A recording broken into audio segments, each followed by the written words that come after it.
அவன் கெட்டு போகக்கூடாது என்பதற்காக பிதா ஒவ்வொரு மனிதரையும் அன்பு கொண்டு அவரை தந்தள்ளி இவ்வளவாய் அவர் அன்பு கூர்ந்தார் என்று நாம் வேதத்தில் வாசிக்கிறோம்.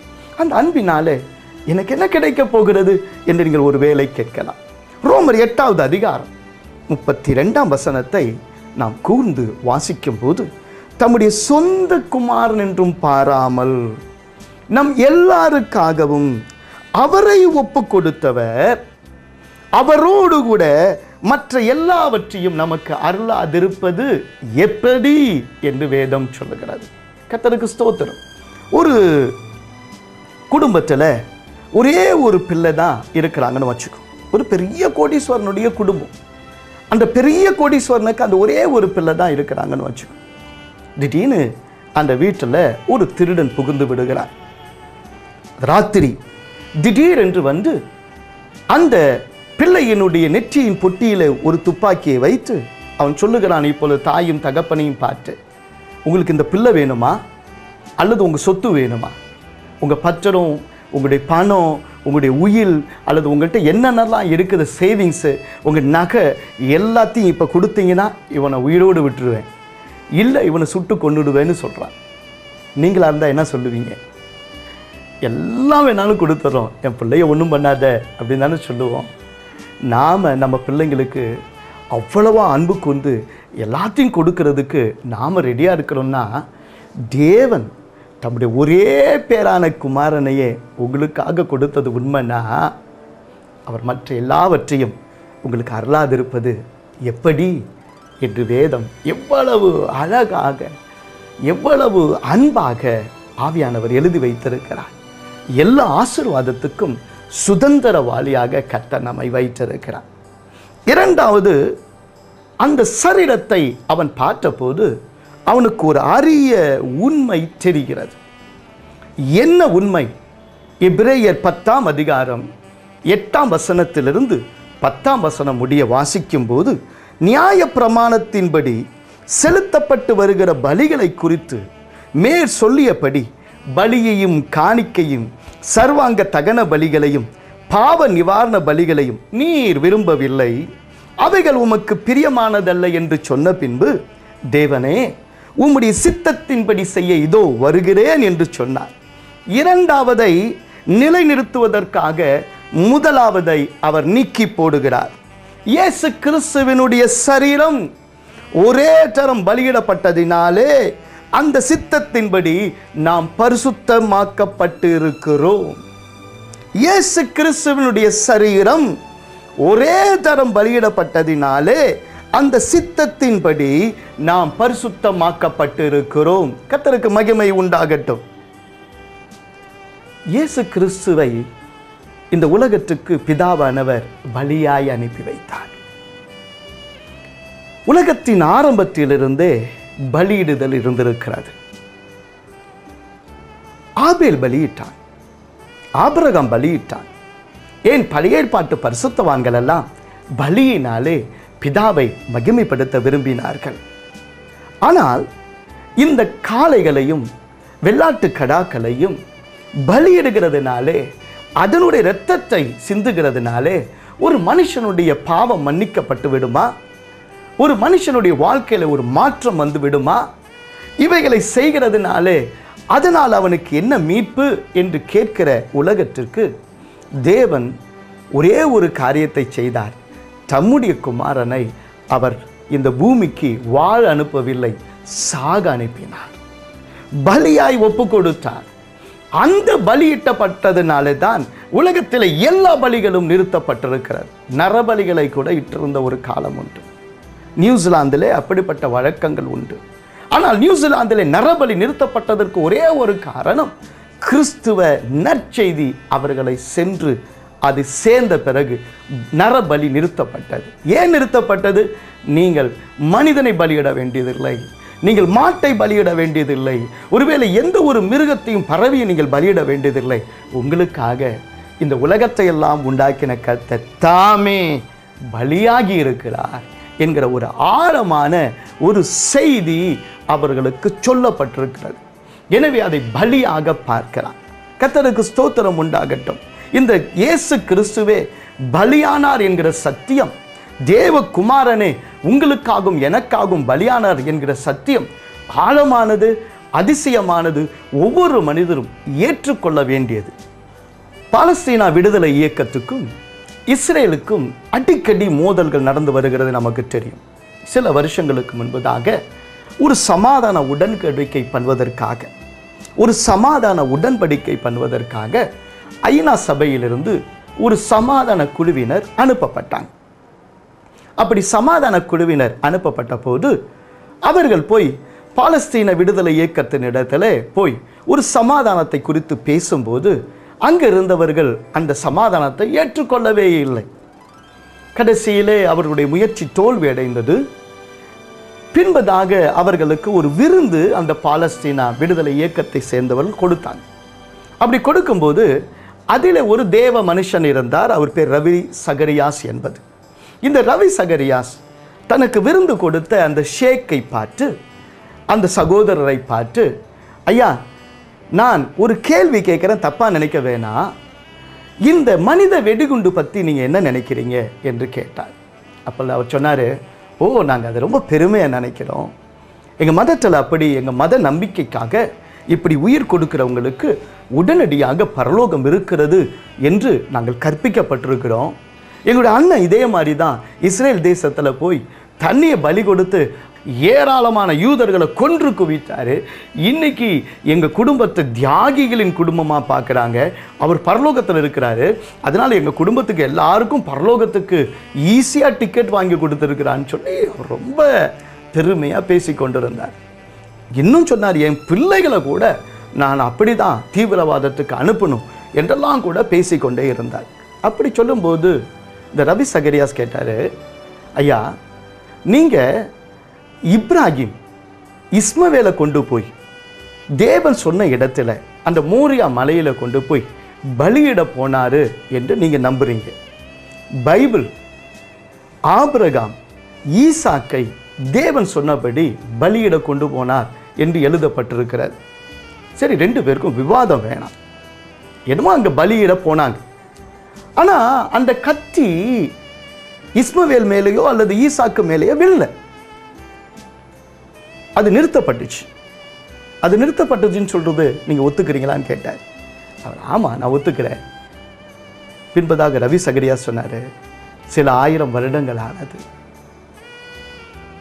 கல்வாரி மலையில் தேவனுடைய குமாரன் சிலுவையிலே அறையப்பட்ட போது அந்த கத்தி இறங்கி வந்தது. தேவன் தடுக்கவில்லை. இயேசு பலியானார். என்றைக்கு இயேசு நம்மளுக்கு சமாதானத்தை உண்டு பண்ணுவதற்கு ஒரு சமாதான உடன்படிக்கையாக தேவனோடும் மனிதரோடும் மனிதனோடும் மனிதனோடும் ஒரு சமாதான உடன்படிக்கையாக பலியானார் என்கிற சத்தியத்தை நீங்கள் ஏற்றுக்கொள்ளாத வரைக்கும் நம்முடைய பிள்ளைகளை தான் நாம் பலியிட வேண்டியதாக இருக்கும். அந்த சமாதான பலியை ஏற்றுக்கொள்ளும் போது நம்முடைய பிள்ளைகள் காக்கப்பட்டிருப்பார்கள் என்ற சத்தியத்தை அங்கே தைரியமாய் அவர் சொன்னார். இன்றைக்கு கூட அந்த சமாதான பலியினால் பிதாவோடு கூட நாம் சமாதானம் பெற்றிருக்கிறோம். சக மனிதர்களோடு கூட நாம் சமாதானம் பெற்றிருக்கிறோம். அவர் சமாதான பலியாக, அவர் சர்வாங்க தகன பலியாக, தேவனுக்கேற்ற பலியாக, இதோ தேவனே உம்முடைய சித்தம் செய்ய என்னை தருகிறேன் என்று சொல்லி அவர் கடந்து வந்திருக்கிறார். கர்த்தருக்கு ஸ்தோத்திரம். அந்த அரிமத்தையா ஊரானாகிய யோசேப்பு சிலுவையிலே மரித்து தொங்குகிற அந்த சரீரத்தை பார்த்தபோது, ஓ, இது எனக்காக சமாதான பலியாய் ஒப்பு கொடுக்கப்பட்ட பலி, சர்வாங்க தகன பலியாய் கொடுக்கப்பட்ட பலி, தேவனுக்கு சுகந்த வாசனையான பலி, இதோ பிதாவோடு கூட என்னை சேர்க்கிற பலி. அதனால்தான் தேவனையும் என்னையும் மறைத்த அந்த திரைச்சீலை மேலிருந்து கீழாக கிழிக்கப்பட்டிருக்கிறது. கட்டளைகளால் எனக்கு எதிராக இருந்தவைகளை இயேசு கிறிஸ்து சிலுவையிலே ஆணியடைத்து அந்த துரைத்தனங்களையும் அதிகாரங்களையும் உரிந்து கொண்டு வெளியரங்கமான கோலமாக்கி சிலுவையிலே வெற்றி சிறந்திருக்கிறார். அந்த பலியினாலே நான் மீட்கப்பட்டிருக்கிறேன் என்று அவன் கண்டு தேவனை மகிமைப்படுத்தித்தான் அந்த சரீரத்தை அவன் கேட்டான். கர்த்தருக்கு மகிமை உண்டாகட்டும். மத்தேயு 1வது அதிகாரம் 21ஆம் வசனத்தை நாம் வாசிக்கும் போது ஒரு முக்கியமான காரியத்தை நாம் வாசிக்கலாம். அவள் ஒரு குமாரனை பெறுவாள், அவருக்கு இயேசு என்று பெயரிடுவாயாக, ஏனெனில் அவர் தமது ஜனங்களின் பாவங்களை நீக்கி அவர்களை இரட்சிப்பார் என்றார். கர்த்தருக்கு ஸ்தோத்திரம் உண்டாகட்டும். 3வது, இந்த இயேசுவின் நாமம் வாழ்கிறது. அதை நாம் முக்கியமாக அறிந்து கொள்ள வேண்டும். பிறப்பதற்கு முன்பதாகவே பெயரிடப்பட்டவர்களின் 7வது பெயராக இயேசுவின் பெயர் வருகிறது. எல்லா மனித பெயர்களும் வாழ்வதற்கு, அந்த மனித பெயர்கள் பெருமை அடைவதற்கு, ஆசிர்வதிக்கப்படுவதற்கு, இந்த உலகத்தில் தேவனால் கொடுக்கப்பட்ட பெயரோடு கூட இந்த பூமியிலே ஒருவர் பிறந்தார் என்று சொன்னால், பிறப்பதற்கு முன்பதாகவே பெயரிடப்பட்டார் என்று சொன்னால், அது என் ஆண்டவராகிய இயேசு கிறிஸ்து. அந்த இயேசு கிறிஸ்துவின் நாமம் வாழ்கிறது. லூக்கா 3வது அதிகாரம் 23ஆம் வசனத்தை வாசிக்கும் போது, அப்பொழுது இயேசு ஏறக்குறைய 30 வயது உள்ளவரானார். அவர் யோசேப்பின் குமாரன் எனப்பட்டார். அந்த யோசேப்பு ஏலியின் குமாரன் என்று ஆரம்பித்து அவருடைய ஜீனியாலஜி, அந்த வம்ச வரலாறுல 77 பெயர்கள் சொல்லப்பட்டிருக்கிறது. 7 என்று சொல்லும் போதே பூரணம். ஆனால் கிறிஸ்துவின் பெயரோ பூரணத்தில் எல்லாவற்றிலும் பூரணமாய் ஆசீர்வாதமாய் இருக்கிறது. ஏன் அந்த இயேசு கிறிஸ்துவின் பெயர் வாழ்கிறது? கவனிச்சு பாருங்க. அலெக்சாண்டர் என்று சொல்றதுனால வீரம் வந்துடாது. அரிஸ்டாட்டில் என்று சொல்றதுனால அறிவு வந்துடாது. சாலமோன் என்று சொல்றதுனால ஞானம் வந்துடாது. சாமுவேல் என்று சொல்கிறதுனால தீர்க்க தரிசன வரம் வந்துடாது. ஆனா இயேசு என்கிற பெயரை வாசிக்கும் போது, என் பெயரால நீங்கள் எதை கேட்டாலும் நான் அதை செய்வேன் என்று சொன்ன இயேசு கிறிஸ்துவின் பெயரால எத்தனை அற்புதங்கள், அடையாளங்கள். படுத்த படுக்கையாக இருந்தவர்கள் இன்றும் எழுந்து நடந்து கர்த்தரை மகிமைப்படுத்துகிறார்கள். பிறவி சப்பான் எழுந்து நடக்கிறான். குருடர் பார்வையடைகிறார்கள். ஊமையர்கள் பேசுகிறார்கள். குஷ்டரோகிகள் குணமாகிறார்கள். செத்து போனவர்களும் இந்த இயேசுவின் நாமத்தில் உயிர் அடைகிறார்கள். எத்தனை அதிசயம்! இந்த இயேசுவின் நாமம் உயிரோடு கூட இருக்கிறது. அது நம்மை வாழச் செய்கிறது. அது அதிசயங்களை செய்கிறது. அவருடைய நாமமே அதிசயமானது. அவருடைய பெயரை சொன்னாலே ஒரு அற்புதம் நடக்கிறதா இருக்கிறது. தேவனுக்கு மகிமை உண்டாகட்டும். 2004 டிசம்பர் 26 யாரும் மறந்துவிட முடியாது. யாருமே நினைத்து பார்க்க முடியாத ஒரு கோர தாண்டவத்தை கடலானது சீர ஆரம்பித்து நடத்தினது. காரைக்காலிலே எங்களுடைய எல்லாம் இயேசுவுக்கே திருச்சபையானது கடற்கரை ஓரத்திலே கட்டப்பட்டிருக்கிறது.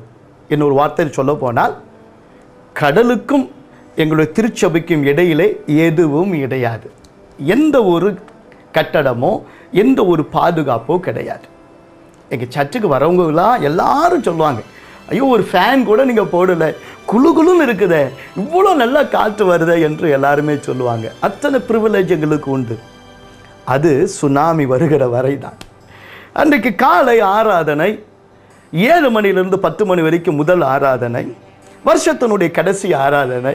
எங்கள் சர்ச்சில் பால்கனிலாம் இருக்கும். ஏறத்தாழ ஃபஸ்ட்டு ஆராதனைக்கு 600க்கும் மேற்பட்டவர்கள் வந்திருந்தாங்க. நல்ல கர்த்தரை துதிச்சோம், ஆராதிச்சோம், தேவனை மகிமைப்படுத்தணும். எத்தனையோ மீனவர்கள் கூட எங்கள் சபையில் அன்றைக்கு இருந்தாங்க. அன்றைக்கு காலையில் கடற்கரைக்கு போய் மீன் வாங்கிட்டு வந்தவங்க கூட சபையில் அன்றைக்கு காலையில் காட்டி இருந்தாங்க. வந்து கர்த்தரை ஆராதிச்சுட்டு இருந்தாங்க. யாருக்கும் இப்படி ஒரு சுனாமி வரும் என்று நினைச்சு கூட பார்க்கவே இல்லை. 9 மணி இருக்கும். திடீரென்று எங்களுடைய சபைக்கு பக்கத்தில் இருந்த குடிசை வாழ் மக்கள், நூற்றுக்கணக்கான குடிசையிலிருந்து அலறி அடித்து கொண்டு ஓட ஆரம்பித்தார். பின்பதாக என் மனைவி அமர்ந்திருந்தால், என்னுடைய செய்தி வேலை எல்லா ஜனங்களும் ரொம்ப ஆர்வமாக தேவனுடைய வசனத்தை கேட்க இருந்தாங்க.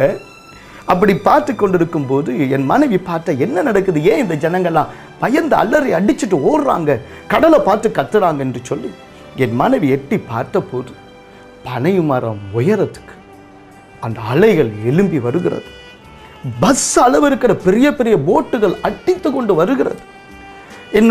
எங்களுடைய அந்த சபைக்கு அருகில் இருக்கிற கிராமங்களில் 682 பேர் அன்றைக்கு செத்து போனார். ஏராளமான சின்ன பிள்ளைகள் அந்த தண்ணீரை குடித்து காப்பாற்ற வழி இல்லாமல் செத்து போனார்கள். பெரிய பெரிய கட்டடங்கள் உடைந்து நொறுங்கி வந்து கொண்டிருக்கிறது. அந்த சமயத்தில் என் மனைவி